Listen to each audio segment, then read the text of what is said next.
My name is Huo Sok. I'm a senior majoring in business administration. My topic is the Bird Nest Stadium in Beijing, China. Many people only know that the stadium was host for the Olympic in 2008. However, I want to elaborate more on how the Bird Nest Stadium is a form of art by explaining its architectural concept as well. I will cover a few things during my presentation. I will talk about the designer and the architect of the Bird Nest Stadium, giving a short background of the stadium, the design of the stadium, and how the roof facade of the stadium are made.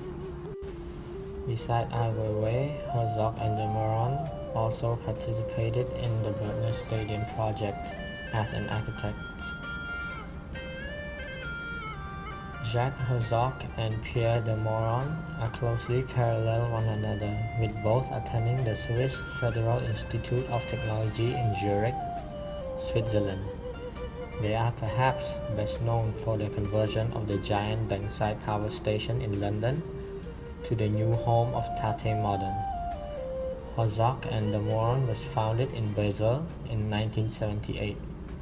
In 2001, Herzog and de Meuron were awarded the Pritzker Prize, the highest of honors in architecture. Jury Chairman J. Carter Brown commented, "One is hard put to think of any architects in history that have addressed the integument of architecture with greater imagination and virtuosity." Herzog and de Meuron has also completed some huge projects like the Allianz Football Arena in Munich for Bayern Munich and Forum Building in Barcelona, Spain. Now I'm going to give you a short brief about the Bird Nest Stadium. The Bird Nest Stadium was jointly designed by architects Jacques Herzog and Pierre de Meuron, with some help of Ai Weiwei.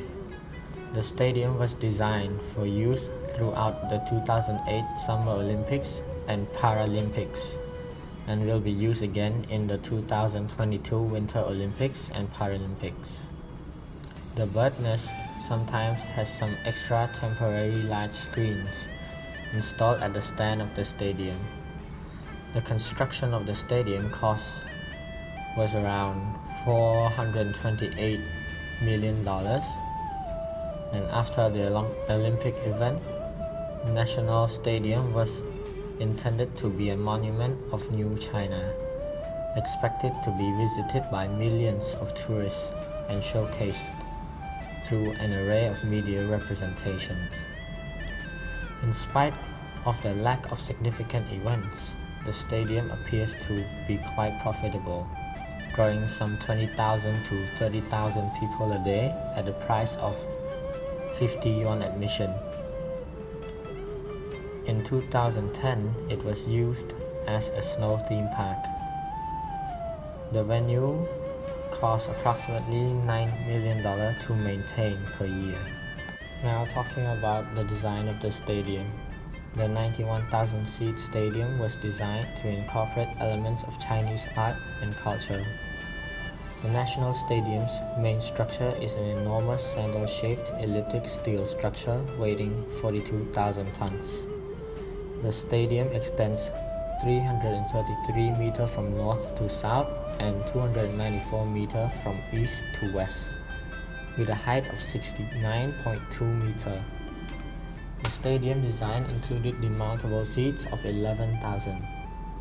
The stadium has two independent structures, a red concrete seating bowl, and the outer steel frame around it at a 50 feet distance. As this was an Olympic venue, there were many standards that the design consortium had to conform to. Everything from the width of the track to the size and location for the long and high jump pits needed to satisfy the requirements set out by the International Olympic Committee and the International Amateur Athletics Federation. The architects and engineers also had to satisfy the requirements laid down by National Stadium Company in order to create a bold, standout, world-class stadium. and to design it with as much flexibility as possible for future use. The circular shape of the stadium represents heaven, but has been described as a bird's nest, with its pattern inspired by Chinese-style craze pottery. A series of cantilever trusses has been designed to support the roof, shading the seats. While designing the stadium, architects and engineers also ensure comfortable seats and optimum view for all spectators. Focus was also given to designing the stadium in such a way that it should be able to withstand earthquakes without much damage, as the stadium is located in one of the world's most seismic zones. The concourses are wide and spacious for making the refreshment and merchandising stalls easily accessible. There is also a large mixed-use retail development beneath the stadium featuring shops, restaurants, cinemas, a health club, and parking. Now, talking about the roof and facade of the stadium, the bowl and external form of the stadium were developed in parallel with Herzog and de Meuron working on the facade and roof. While Arup defined the size of the bowl, I proposed an optimized roof structure.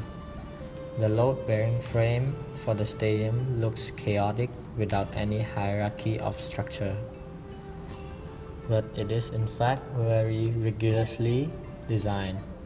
There are 24 portal grinders aligned in a very regular pattern.